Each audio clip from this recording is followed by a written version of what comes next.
Hello everybody and welcome back to another Minecraft tutorial. Today we are going to be looking at these beauties behind me, and we're going to be taking a look at how you can turn most songs into songs within Minecraft. So you can make all different sorts of sounds with these behind me here. I'll demonstrate them in just a second, and you can find them on the wiki as well. And today we'll actually be doing a lot outside of Minecraft, and I'll be showing you some programs that I use and different things that you can use to create songs within Minecraft. So like I said, you can find all of these listed on the Minecraft wiki, so there's no need for me to go through them in too much detail, but basically if you right click on a noteblock, you'll change the octave that it plays in all the way up. I believe there are 3 octaves. I don't want to give any incorrect information here, but basically if you want to make different sounds, you can do it with different blocks underneath. I'll give you a little demo of that now. So you can get some really cool ones, like it's like a synth keyboard. I really like this one. Kind of used as like a warning sound, like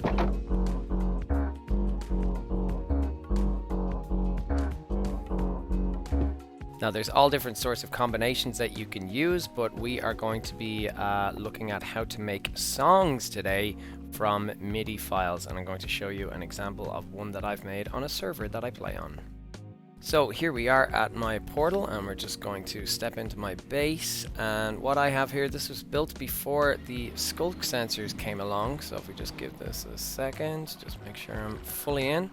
So I have a little welcome tune for when people come into my base, and it plays when you step.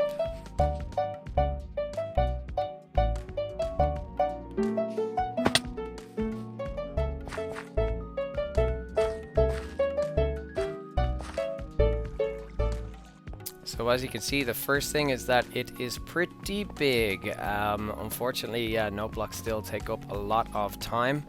And basically, this is how it looks, and we can do a little test run with this.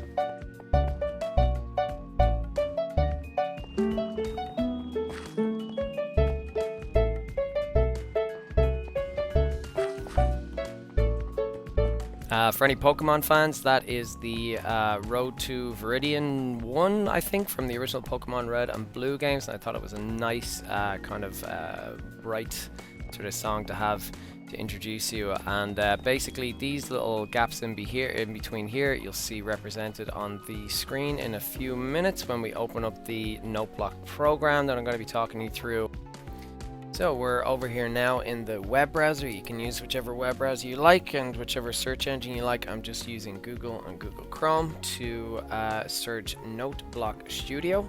And if you take a look at the first one, this is the original version, and it was created and maintained by David. And he was taking care of that for years and years and years, and it's actually support has stopped for that now, and you can get the one right below it, and it's from OpenNBS for Open Source Noteblock Studio. And if you just click download here, I already have it downloaded and installed, but it's fairly simple. You just click download when the file is downloaded, open it up, install it, easy peasy, and you'll see it there. And once it's installed, you'll get this window right here,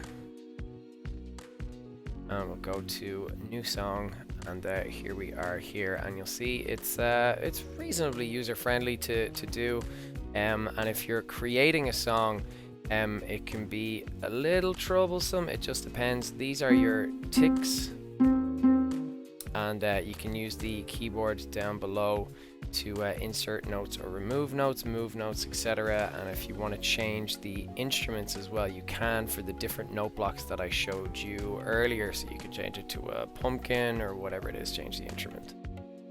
But for this example that we're going to use, I'm not going to be teaching you how to actually make them like this. I'm just teaching you how to import them.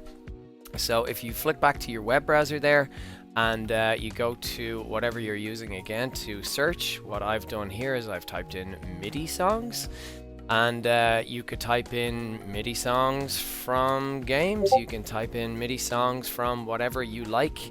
and you'll get tons and tons and tons of results. So for the example that I just showed you, so yeah, if we go to Road to Viridian City, this is the one that I was just playing for you there. Can we play this from here?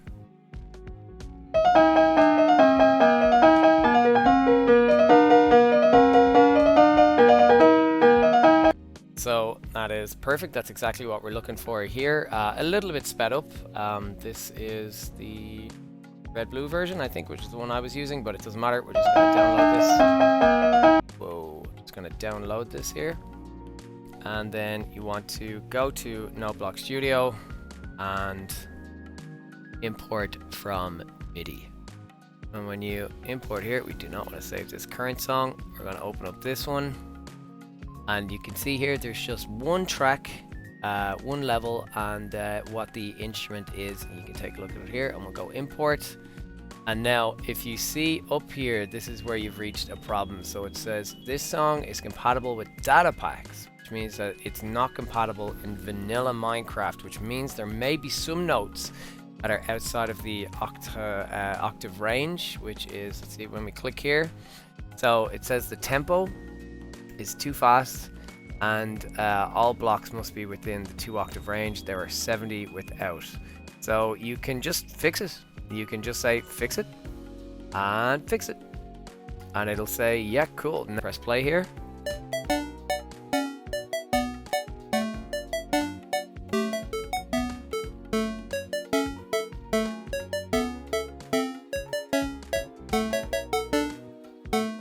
So I have to say that actually sounded a lot better than I expected, and yeah, that's enough for me anyway. That was the intro that you heard playing from my bass, and basically each one of these gaps is a gap on the repeater that I pointed out to you earlier. So this would be 1, 2, 3, and then it plays the note.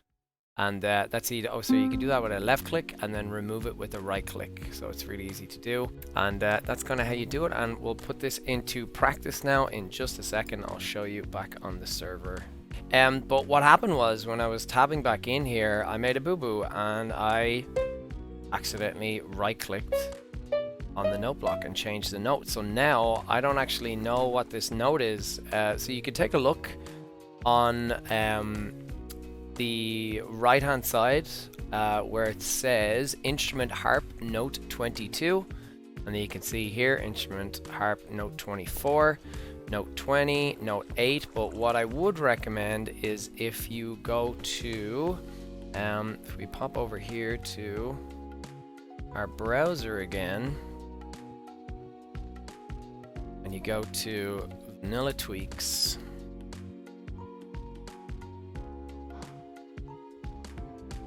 and get yourself the note blocks from Vanilla Tweaks.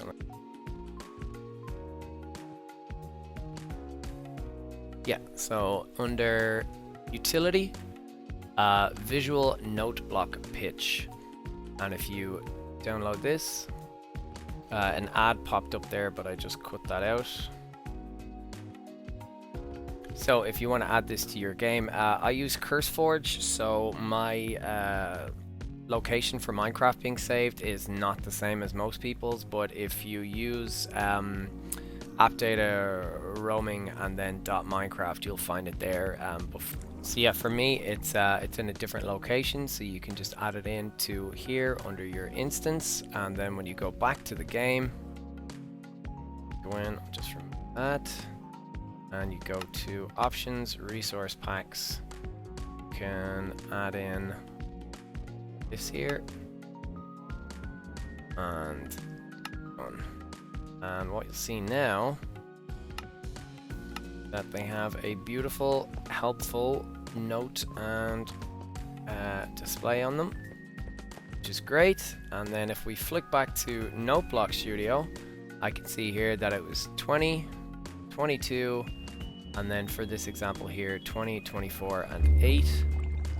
And so it's 20, 22, 24, 20, and 8. So I know that these first 3 blocks are correct, and you can just cycle through them like this. If you go past it, let's go and back around.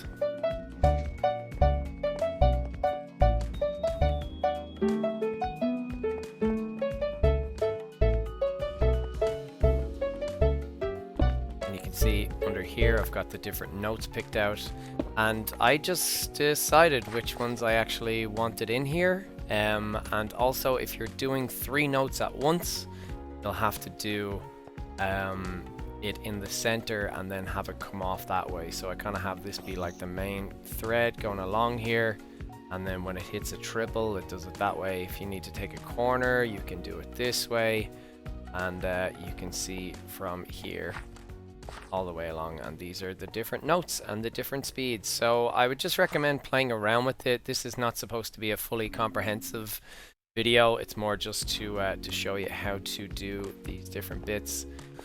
So we are back in my creative world here now, and I'm just setting up this little demo for you to see. And basically what we're going to do, I've put red concrete down here just so you can see that it's not one of these notes being used here. And I thought actually we could experiment with how a few of these are being used. So just to hear this one,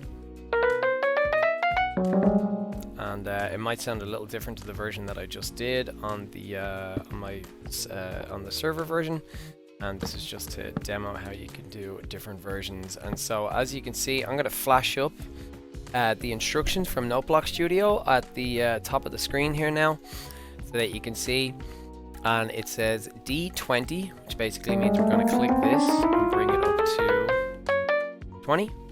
And then there is a 1 tick gap. We're going to insert that, and then it goes to the note. So it's actually 2 ticks later. So you put this on 2 ticks. I may have explained that poorly earlier. But if it's 2 spaces away from it, then it's 2 ticks. And then obviously if it's 1 tick away, then it's 1 tick. So I'm just going to put this down here.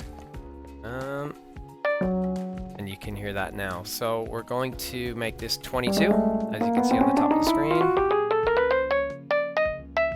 So 20, 22, and it'll go. Excellent. And now we have our first triple block.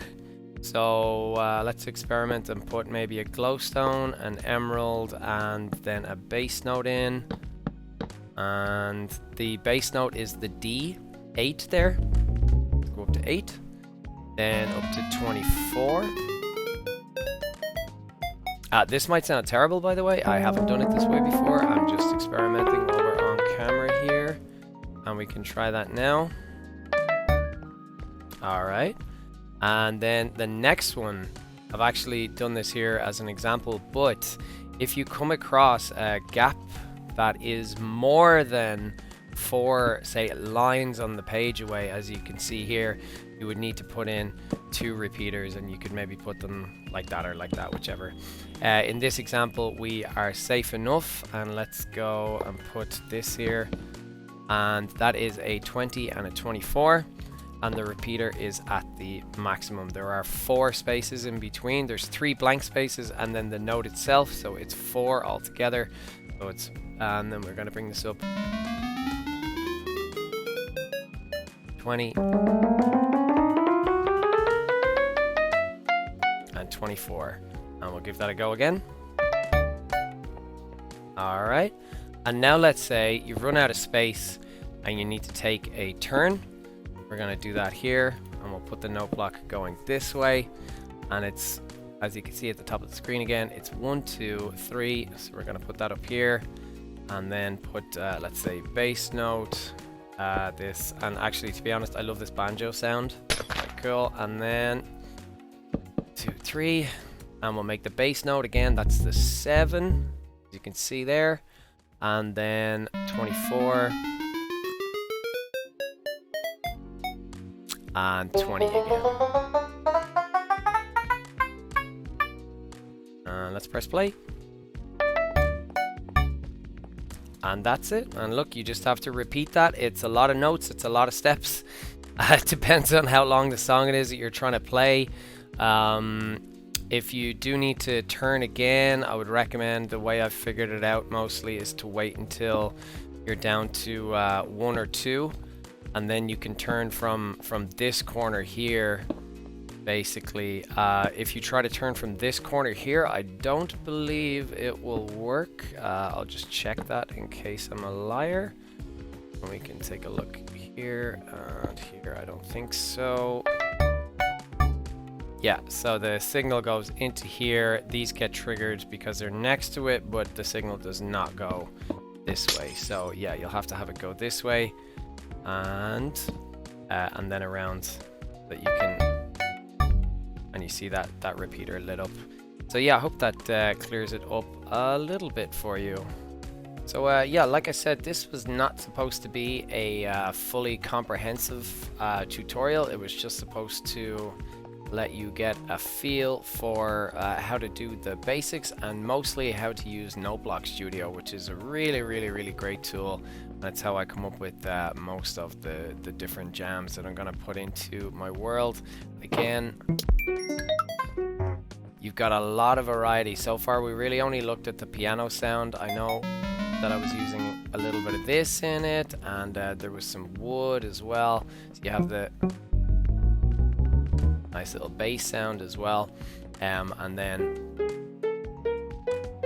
this is your classic piano sound. And it's possible that I might be forgetting something, or that this has been updated since I did it. This is a display that I made back in 1.16 I think, but I will do an update if there are any major updates to the Noteblock setup. And yeah, good luck creating some songs in Minecraft. Like I said, I hope this has been helpful for you. If you do have any questions, let me know. Thanks very much for watching.